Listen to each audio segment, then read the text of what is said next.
Welcome to the Story Partners Podcast. I'm Annie Manus, and we're so glad you found us.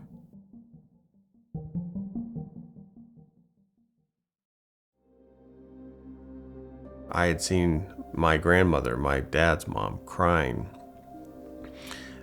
She was looking at a picture of our family, and she said, "Oh, Tim, that picture was taken at happier times." And the picture she was looking at was when we were all together.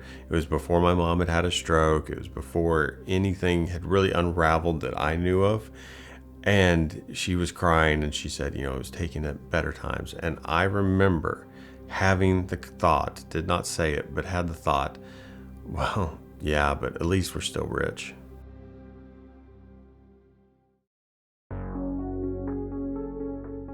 Imagine you're a kid and life seems great. Your family is loaded. You take expensive vacations. You live in the nicest part of town. You even have a private airplane. All this wealth makes you feel safe, secure. But one day you wake up and realize it's all a lie. Everything you've known as reality completely falls apart. That is exactly what happened for Tim Crowder. This is Season 2, Episode 6. At least we're still rich.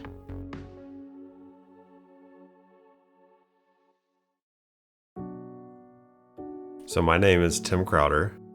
I was born in Tulsa, Oklahoma, but I grew up predominantly in Salem Springs, Arkansas, which is just in the very northwest corner of Arkansas.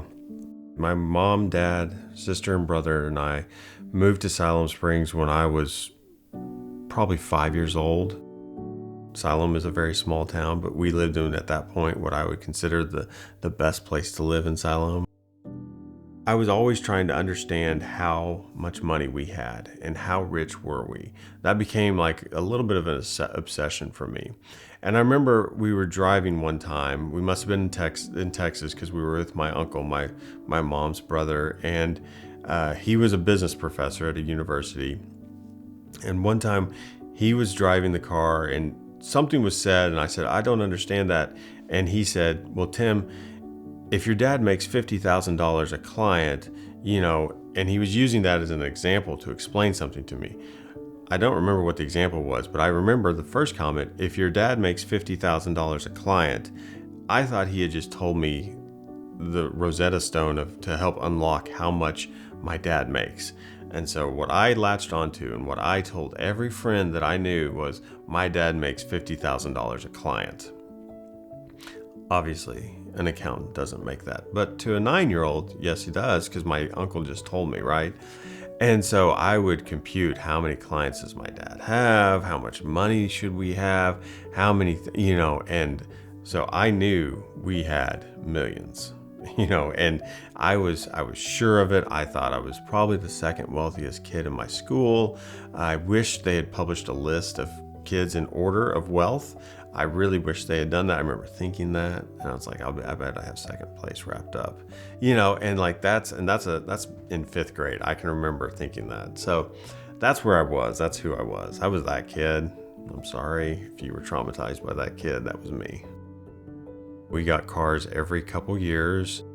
Knight Rider was a cool show at that time, and so our cars had electronics in them, and a lot of electronics. And I can remember having a car that didn't have a speedometer, but yet it set it in digital, and it was like, wow, this is so great, isn't it? My dad went in with a group of his friends and bought an airplane. I think they actually, over the course of time, had 2, maybe 3 different airplanes. We traveled, we went places. We would fly to Kansas City for baseball games and fly back in the same day. None of my friends did things like that. I think my friends were annoyed by our wealth because I would tell them things we would do, but I had satisfaction in it. And I think I cared more about that than what they thought. I probably liked that they thought that was cool, or, was like, wow, I wish my parents would buy a car every couple months, 18 months. But I didn't really care because we were doing it. And that's what I liked, that we could do it. My family having the money meant so much to me. But that definitely was my God, just a little demon God, for a little child to just grow and love and, take care of. We did a lot of fun things. It was a great experience if you leave it at just that level. To the outside world, I think things looked mostly well. The real change happened at about 8 years old. My mom, who had been a very healthy person up until that point, had a major stroke, and it left her with a lot of paralysis on her right side. She could not speak, she could not walk, she had difficulty even feeding herself initially. She spent several weeks in the hospital. We would walk in the room, we couldn't understand what she would say. We would sometimes just sit quietly. I can remember laying in the bed on the side that she had had this stroke because I didn't want her to think I was afraid of her or anything, so I just laid on that side. We would spend an hour or so and then go back home, and I mean, I just really missed her. I didn't know why it happened. I didn't know what was going on. We had to stay with friends during that time. My sister and brother and I split up and went to different friends' houses. And I don't know how many nights we spent at different friends' houses, but we did. And I remember one night just crying and just really losing it. Why did this happen to her? What caused it? Is it going to happen again? What's she going to be able to do? My friend's mom came in and was trying to console me, but I think it was just kind of letting everything out that had happened. It was a lot. It was a big change for us. We had to hire someone to come in and help take care of my mom. This lady had to clean the house, cook meals. My mom was going through physical therapy and having to relearn a lot of things that she was able to do up until that point. And then all of a sudden, in just the blink of an eye, it all disappeared. My world did feel safe before that event. And I would say it mostly continued to feel safe. And there were some questions and some cracks in my, I would call it a worldview, but it still felt safe. Something didn't happen to me, and my mom's still alive. So after my mom came home and we had the nurse, this nurse was in our lives and she was there, and there was a period of acclimation, but then it really just kind of became normal life for that period of time. My mom, she really set in her mind and became a very, very determined person that she wasn't going to let that stop her. And so she had this stroke that left her, even to this day, with full paralysis in her arm and partial paralysis on her leg. She said, I'm going to learn to walk again. I'm going to learn to talk again. I'm going to take care of 3 kids. She did not relinquish everything and say, well, I'll just let this nurse give me some physical therapy and make meals for my kids. Her mindset was very much, I want to take over all the roles that I had before. My mom starts to recover physically. She can start to walk, she can talk, she's taking over more of the responsibilities that she had as the mom of 3 kids. She still needs some help. She still struggles with things, but she's doing much better. At this point, for me personally, I'm starting to see the world in a different light, and I'm starting to hear comments made to me like, hey, make sure when your mom comes home, you unload the groceries because you don't want her to work too hard and have another stroke. Hey, make sure you do this because you don't want your mom to have another stroke. So there were a lot of comments. I truly believe that they came from a place of love to try to help your mom. But what I heard and what I took in during that time was, if you don't do something, another stroke could occur and that you would have some blame in that event, and that's absolutely not true. But that's what I heard. And as a 10-year-old, when an adult's telling you those things, you don't have the ability to discern, wait a minute, that's not right. Don't say those things to me. You just take it in and you say, okay, well, I'm just going to work and I'll work hard to make sure she doesn't have another stroke. So that's what started happening. Like, okay, I need to do things. I need to work hard. And then through that, I can prevent certain things from happening. So my view of God was very much, based upon how I saw my dad. My dad on earth was happy with me when I was obeying and I was quiet and I was doing exactly what he wanted, how he wanted it done. And so if I would do that for, approval here, then that's surely the way I needed to work with God. I'm starting to obey. I want to, pray. I want to do all these things, because then won't that stymie all these bad things that are happening? Probably I've gotten so far away from what I need to be doing to perform that all these bad things are retribution for the bad things I was doing. So I need to stop this, slowly it'll turn the tide and I will start performing and we'll start getting better and we'll start having, better circumstances. My dad really turned and started putting in a lot of hours at work. Before that, my dad had been, an assistant coach on a baseball team, an engaged dad. I would say he was a great dad, one that I was happy I had, and very proud of. Post my mom having the stroke, things started changing and he was working more hours to the point where he would get up, being an accountant during tax season, he would get up before we were up in the mornings and he would be gone long before we could ever see him in the morning. And then he would come home well after our bedtimes. And so we would go days, without seeing him. And this would even consume some of his weekends. One night, and I don't even know how long this was after the stroke, I'd say a good 18 to 24 months afterwards, I asked my mom point blank, being just a child, these questions, you just throw it out there when you're that age. And I just said, Mom, is Dad having an affair? I didn't have any evidence of that. I didn't really, anything that I would point to. It was more just a feeling, and I vocalized that as in the form of a question to my mom. And I remember her response. I probably wouldn't even remember this question if the response hadn't been like this. But she said, well, let's go ask your dad. We were in the living room. My dad had an office downtown, and he also had an office in our home. And we went to his office in the home and walked into the doorway, and she said, Rob, Tim has a question for you. Tim, ask your question. And I said, Dad, are you having an affair? And I remember he stopped and looked at me, and it felt like several seconds. And he said, no, your mom's the only woman I love.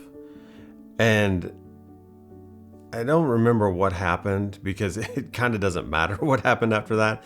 But I think even as a 10-year-old, maybe, I don't think I was 11, probably 10, I knew he was lying, and it was like, that's not really true, I don't think, but I'm trying to discern, this as a 10-year-old, let's say.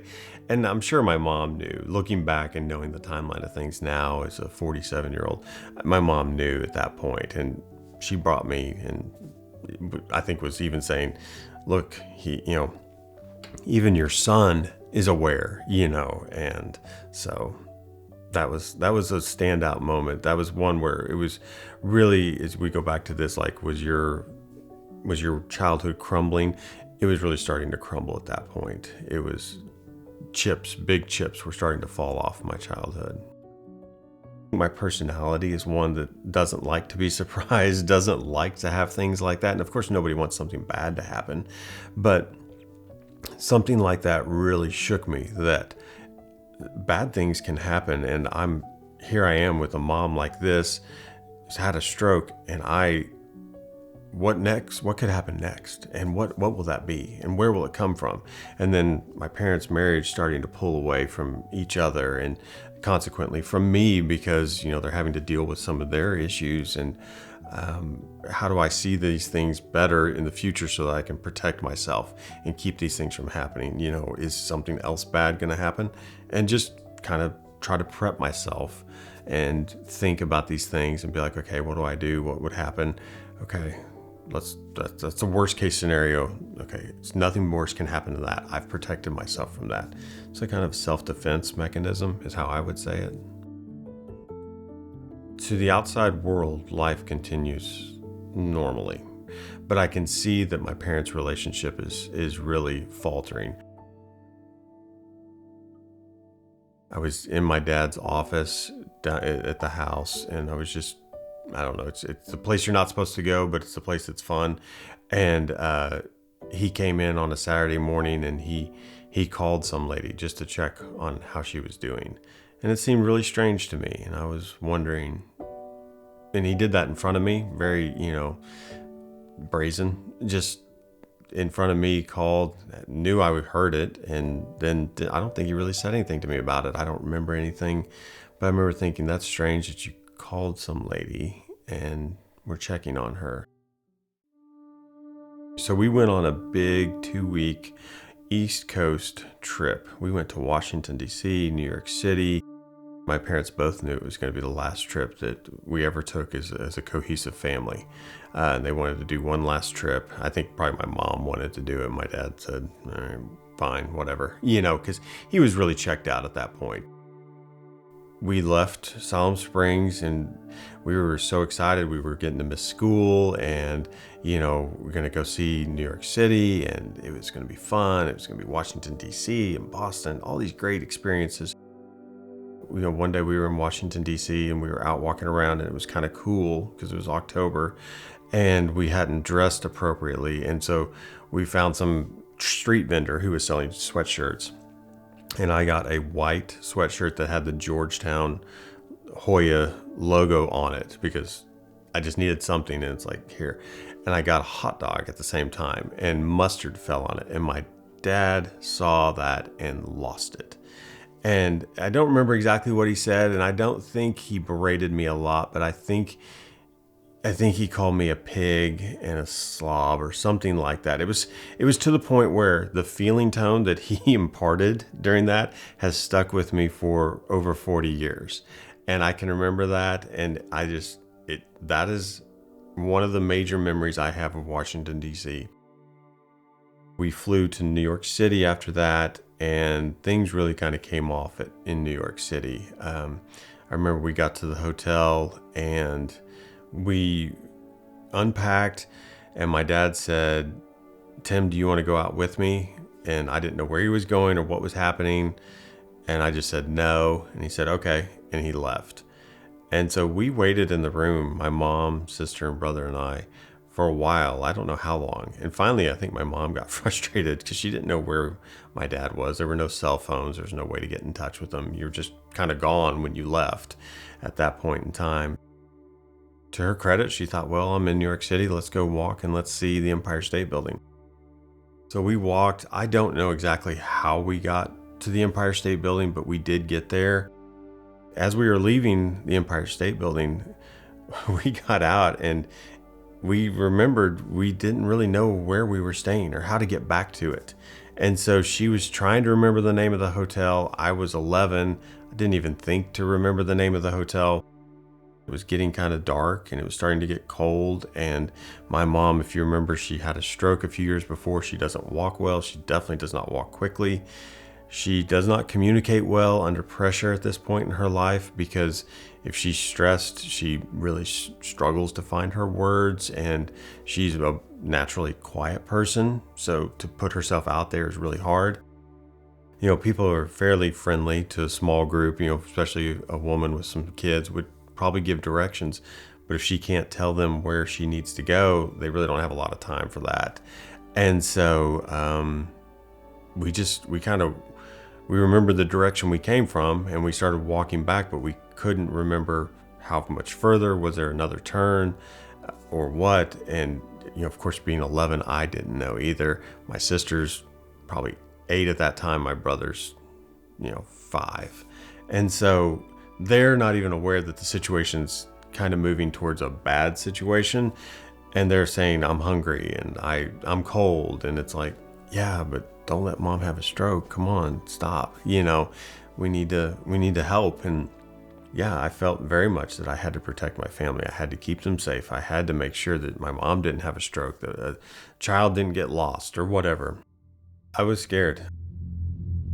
Somehow, I don't know if we just walked far enough in the same direction for a long enough period of time, but we found it. We found the hotel, and I remember it being very warm inside, and I think that's a testament to like how cold we had kind of gotten, and it was getting dark.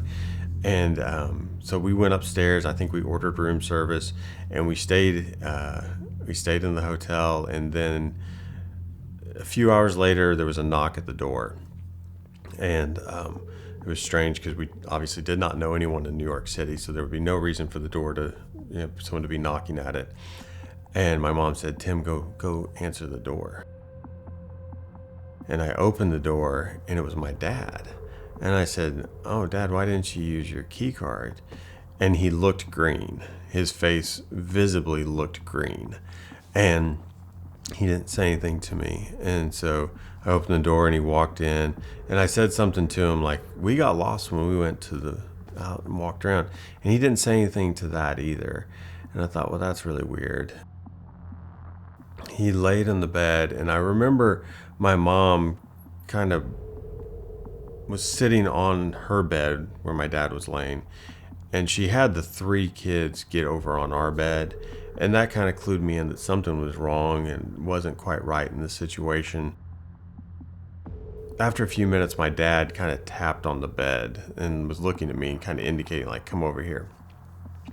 And I think I looked at my mom and, for like, "Is this okay?" I went and I laid by my dad for a few minutes because he was kind of laying on the bed. And I just didn't feel comfortable. I knew something worse was happening here. And so after a few minutes, I kind of went back over to the other bed. And at about that time, my dad rolled off the bed and started throwing up on the floor. And he was drunk at that point. Even as an 11-year-old, I knew what that was, and was throwing up quite a bit. And my mom was saying, "Go to the bathroom.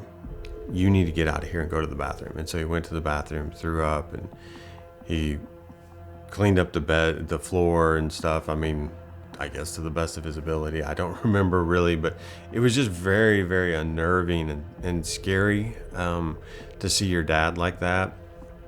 Someone who you look at as like, oh, they would protect me, they're going to help me. And then to know, oh no, he's not. He can't do that. He's only thinking about himself. I didn't quite have that thought at that moment, but just to see your dad reduced to that. So seeing those types of things, that family dynamics where, dad's checking out, dad's pursuing other things, to the point where he'll get sick and not be able to protect his family. Mom is, weakened by a stroke.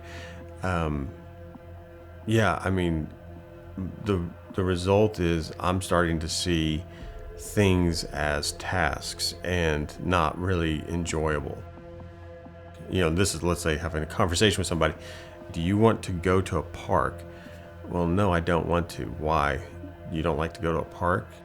And internally I'm saying, no, a park's fine, but there's just too many variables there. There could be kids that are older than me that would hurt my siblings. I've got to protect them, right? That's my job. That's my duty. I've got to take care of my mom, so I've got to do certain things.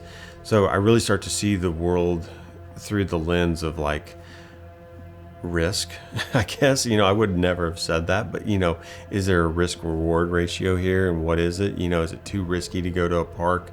So I don't want to go to a park. I don't want to do these things. Let's try to contain this so I can manage it as whatever age I am at that time. And let's make sure I can protect people. The trip ends, and we come back to Silent Springs, and my dad wasn't around a lot. Like I said, he was working a lot, but we noticed he wasn't around at all at that point. And so that was different. It probably took us a few days, maybe several days, to notice that he was not around at all, even working at home. I do remember one time my mom and dad went out on a date because my grandparents watched us, and he came and picked up my mom, and they went to dinner, and then he dropped her back off a few hours later. I don't really know what they talked about. I'm sure they were going through some type of counseling at that point. But I think counseling is like a lot of things. It's only as good as the effort you put into it. And I don't think my dad was putting any effort into it really at that point. He was pursuing work and other women and entertainment, alcohol, things like that. Those were really his priorities, and I think he put that above everything else. I had seen my grandmother, my dad's mom, crying. She was looking at a picture of our family, and she said, "Oh, Tim, that picture was taken at happier times." And the picture she was looking at was when we were all together. It was before my mom had had a stroke. It was before anything had really unraveled that I knew of. And she was crying, and she said, it was taken at better times. And I remember having the thought, did not say it, but had the thought, well, yeah, but at least we're still rich. And I had that thought that, yeah, my mom's had a stroke. Yeah, my dad's not living with us. Yeah, I feel like I have to protect my family, but at least we have money. As other pieces of our lives started unraveling, it just was the security blanket that I clung to.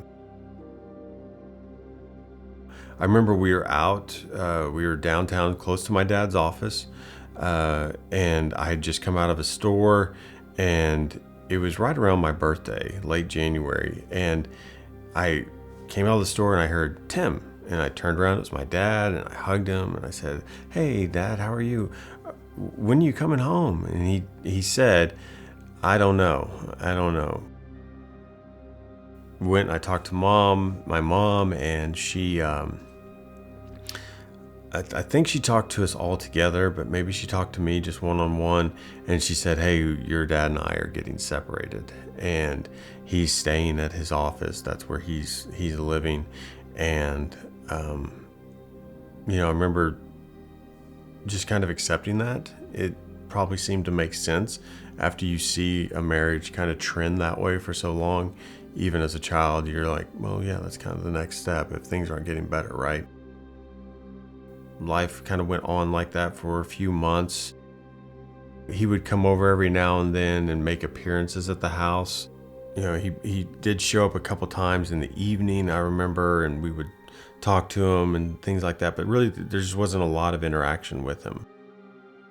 My dad wound up renting a duplex one street over from our house. And so we would start to go see him every other weekend, mainly like Saturday, spend the night, leave Sunday morning. So not even 24 hours, 18 maybe. And it was okay. It was very different, to be over there, but at least we were seeing him, and it was fine. In August, right before I started 6th grade, my mom pulled us, my sister and brother and I, out of the house and said, "Hey, why don't you guys come sit here on the front porch? I have something I want to tell you." And it was really just that random. It was in the evening, school was probably a day or two away, and my mom's sitting us on the front porch. I had, again, no thought, no evidence of this, but it just was a thought that hit me. What's the worst case scenario that could happen here? I think I verbally said it to my mom. "Is Dad going to jail?" And my mom said, "Well, yeah, he might go to jail."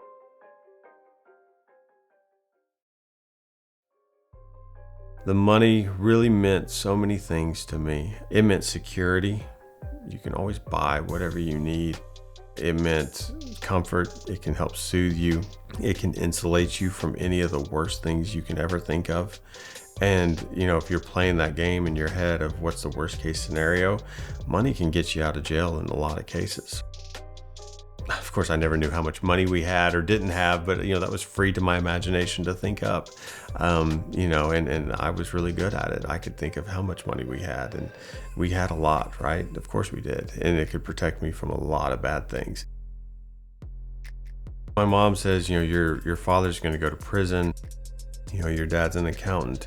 He works for this company. He's been embezzling money. He's been taking money that's not his own.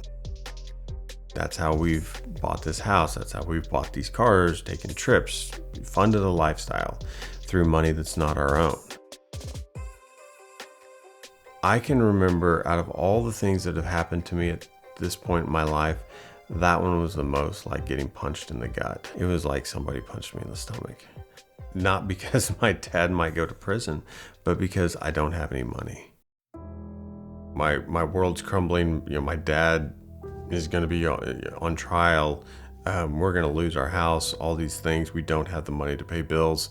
It was really just a free fall, is how I felt at the time.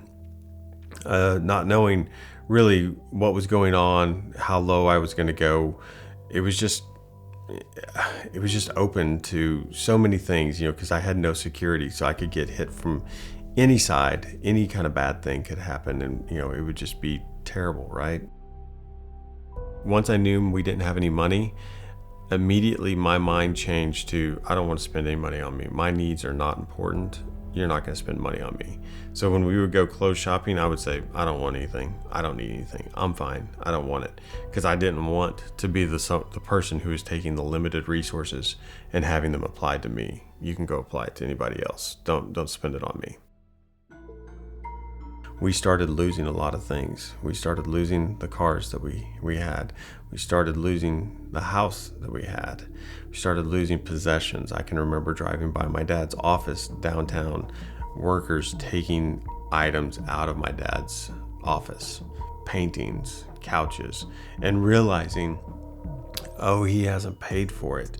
He had it on credit and he didn't pay the payment. And so they're repossessing it. And the kind of the shame of that, to understand that like you can't pay your bills, to know that you're losing your house because you can't pay the mortgage. Same thing for your car note. They're coming and getting all those things. If money's your God, your God's really in the grave when those things are happening. And it's hard, because you're at a funeral and you're mourning it, When we moved to the other side of the town, which wasn't very far away, but it was where some of the older houses were. And it was a place where I was like, oh, I would have never saw us living here. This house is not better than the house we just came from. I can remember a lot of, I guess just disgrace is the way I would phrase it. I remember reading in the newspaper that my dad embezzled $500,000. And, which was a decent amount in the mid 80s, and especially a small town. He was indicted in August of 1987. All throughout that year, I was in 6th grade, and all throughout that year, things progressed through the judicial system kind of slow. But as a kid, you don't know that. You see TV shows and you think, okay, well, in 30 minutes, they kind of wrap things up, right? But you get a court date and it's like, well, it'll be in 4 weeks. You need to come back. It was probably January or February of that. So I'm kind of starting to wrap up 6th grade. It came down that my dad was found guilty of embezzling money and several counts, and that he was going to be sentenced to prison. And he was sentenced for, I want to say something like 9 years. But because of good behavior and, being a few different programs in the prison, he could get that down much less. But that he was going to go away and he was going to be in prison. And so he wasn't accessible at all. He had lived one street over from us, and that's where we would see him, even though we wouldn't see him much, a few hours every other weekend or so. We got to see him. Now he's going to be far removed from us. He was taken to a prison in Arkansas. It was a federal prison, but it was in Arkansas still. It was a minimum security prison. My grandfather took me down there. We saw my dad in the waiting room for a couple hours and hung out with him. And it was fun to see him. It was weird to be in a prison and see him, but it was good. My mom's over here, I'm sure thinking, well, I'm a 30-something-year-old woman with 3 children, ranging from 6th grade to kindergarten. And my undergraduate degree was in physical education. I've had a major stroke.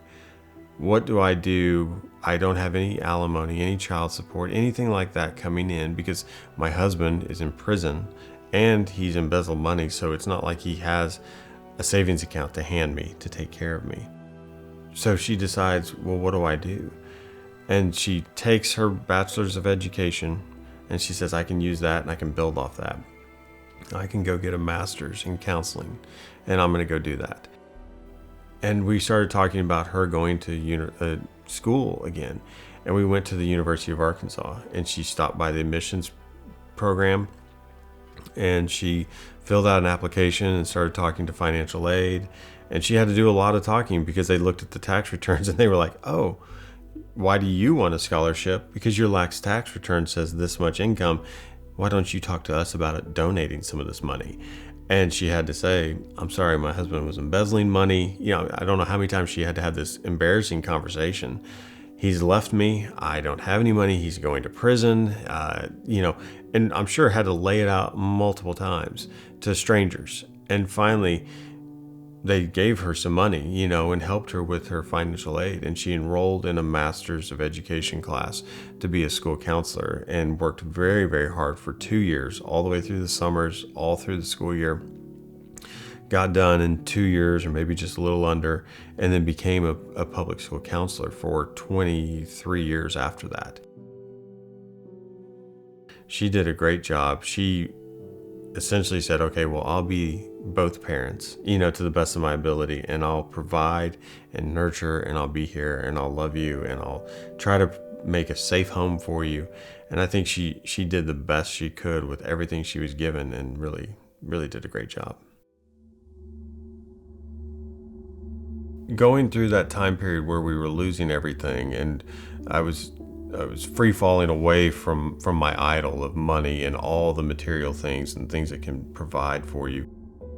Having each one of those things stripped away, and it was sort of like having layers of clothes where, oh, your house is something important to you, I'm going to rip that off, and oh, your cars are important to you, I'm going to rip that off you, and you're losing a layer of clothing, and eventually you're down to where there's no more clothing and you're naked and you're exposed.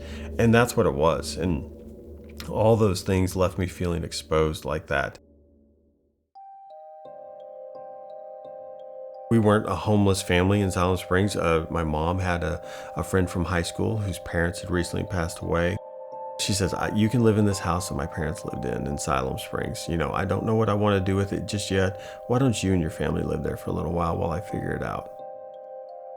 My mom's brother, said, well, if you're going to go to the University of Arkansas and travel back and forth to pursue your master's of counseling so you can support your family, I'll make your car payments because I know you just lost your car and you need a reliable car. I'll make your payments while you're in school. Churches that we didn't even go to would say, well, I know at your new house you're going to have an electric bill. Why don't you send that to us every month?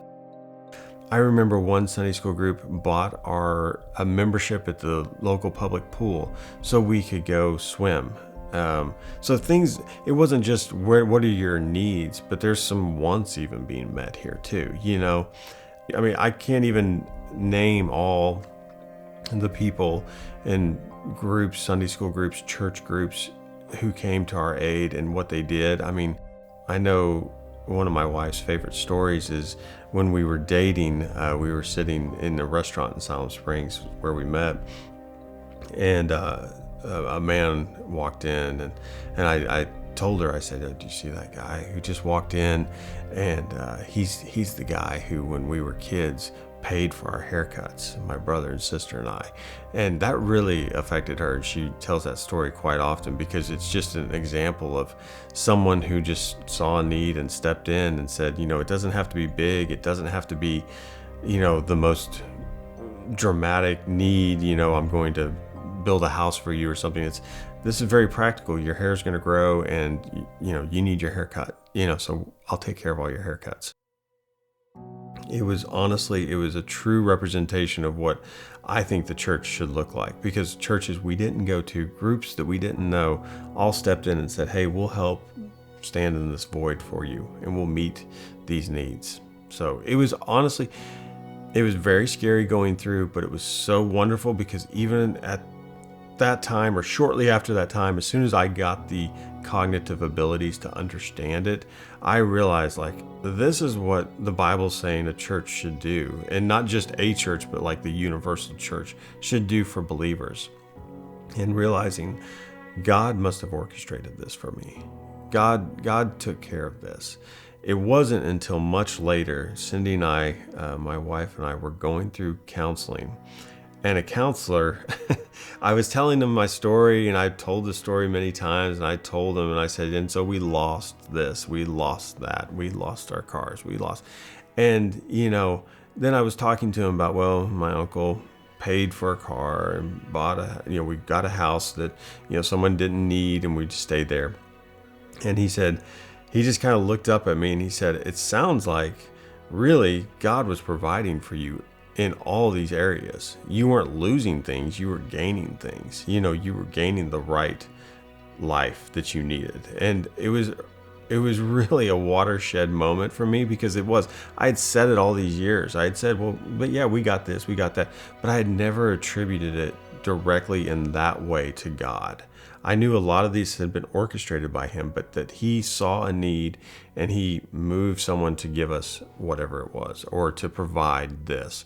And like it was him orchestrating all this for me, a little kid down on earth, so I would have these things. So I would not go without swimming at a pool in the summertime, so that I would not have to worry about where does the gasoline come from to send my mom to school and things like that. And I mean, just how sweet and how wonderful that is. That really, at that moment, I wish it hadn't taken so long, but I'm so grateful that it happened. Really changed my view of what God, how he treats us and how he sees us in that nurturing way. He cares at that level of, did you get to swim this summer? But he also cares at such a big level that he's orchestrating, I love you so much, I'm not going to let you grow up with that idol, Tim. And I'm going to strip it away. And there's going to be pain, but I'm going to be clothing you. And I'm going to be loving you. And you're going to learn so much more about me. And it's going to be so much better than this idol. Because this idol's worthless. It's never going to let you perform, to where you're going to get satisfaction out of it. But for me, you don't have to perform at all. I'm always satisfied with you. And that's who God is to me. He is infinitely aware of what I need and who I am. And he wants to meet those needs. He wants to love me. He wants that relationship with me. When Cindy and I moved to Tulsa about 15 years ago, one of the things my dad and I started doing, and I don't even remember how it started, but we started having lunch together weekly. And, there's not always earth-shattering conversations. In fact, very rarely is there ever anything said. But it's time together, where there's not really an activity other than just spend time with each other for about an hour once a week. I don't harbor resentment or anger in any way towards him. He made some terrible, terrible decisions. I'm fine with where I'm at with him right now. I've forgiven him of those things. Doesn't change. They're still there. They're still hurt, and that's fine. But I don't have resentment towards him on that. It's been nice. He knows and loves his grandkids, and I think there was a time probably in life when a lot of people would wonder, is he even going to know his grandkids and stuff, but he does. And I think there's a lot of opportunity there for forgiveness and love that's extended to him that he doesn't really even know how deep it is. All earthly fathers are flawed. And my father, I know I laid bare several of his flaws, and I know, I'll throw myself in there too. I, as a father, my children will be able to lay bare several of my flaws. And there's no perfect earthly father here. But I know that my heavenly Father can meet all my needs. And I know he's perfect. And I know he understands all my flaws, and he loves me through them. Cindy and I struggled a lot with fertility. When, we tried to get pregnant for a number of years, and finally had to go do IVF. And that was the only way we were going to have children, is what we were told by a doctor. And I remember when she was pregnant, I remember thinking, okay, if I'm doing the right thing, if I'm thinking the right thoughts, if I'm not lusting, if I'm not, coveting, possessions and money, then the baby will be okay. The baby will be okay. And if I would find myself stumbling into some lust or covetousness, maybe Cindy might say, I felt a pain today. And I would say, see, that's it. I'm not performing. So he's going to take this baby away from us. And then, I don't know, at some point in the pregnancy, I realized just how, you can know something's ludicrous and silly, and then you kind of have the cognizant thought, this is really ludicrous because there's a lot of sin inside your heart, Tim, and you're not getting rid of it. It's still here. The baby, I think, is going to be okay, but I can't guarantee that. But it's not going to be because I didn't perform. If something bad happens to the baby, it's not going to be because I didn't perform. It's not going to be because God isn't good. It's not going to be related to those two things. As much as I want to draw causality from those things, that's not true.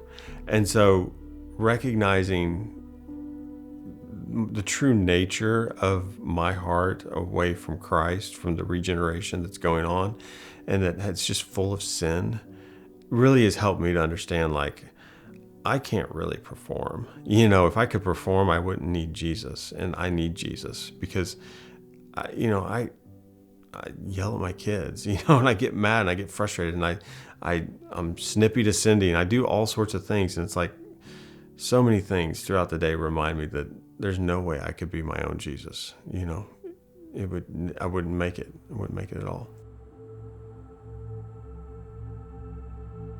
What your heart's really after is worship of something.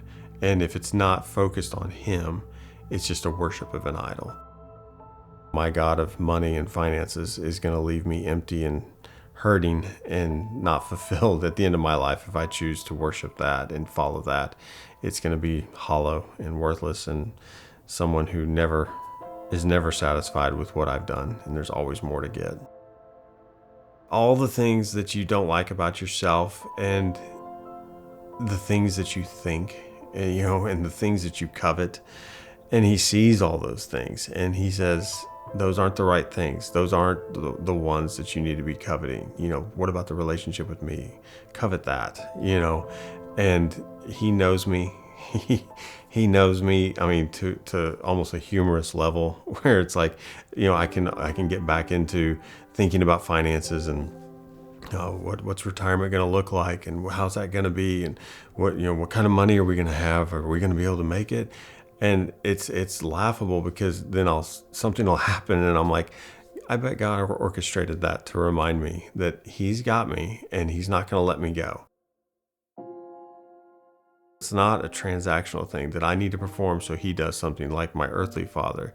It's heavenly. It's Him saying, no, you're my son, and I'm opening my kingdom to you. I'm giving you all this.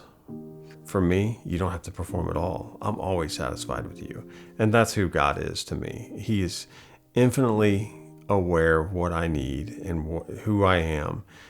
And he wants to meet those needs. He wants to love me. He wants that relationship with me.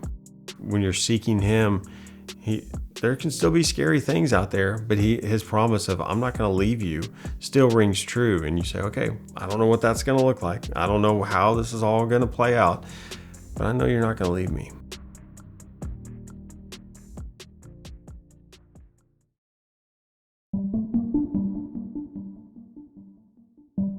We're all prone to put our faith in the wrong things. For example, at the beginning of his story, Tim was putting his faith in having a lot of money, and that was what made him feel safe. Then later, he tried relying on his own ability to plan for the future and anticipate the next worst-case scenario. I think a lot of us have had things happen in life that really rattle us. And when this happens, I think it's easy to start grasping at straws and trying to find something that makes us feel safe and secure, something stable to put our faith in. We love how God brought Tim to a place of understanding that true security is in Him. He is a loving and relational God who not only has a plan for each of us, but He also has the necessary resources to see that plan through. That is true security.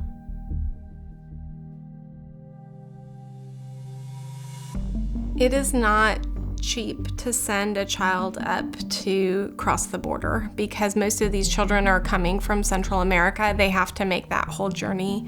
And so many times the human smuggler is part of organized crime, and a lot of times what they charge is a pretty exorbitant price, and their main goal is more financial gain than it is the safety of the people that they are smuggling across the border. Our next episode will be a little different from our typical stories. We'll be hearing from a couple who are giving their lives to loving some of the most vulnerable people among us. This episode covers a topic that is both thought-provoking and deeply moving. We really hope that you'll join us for our next episode called Children Crossing.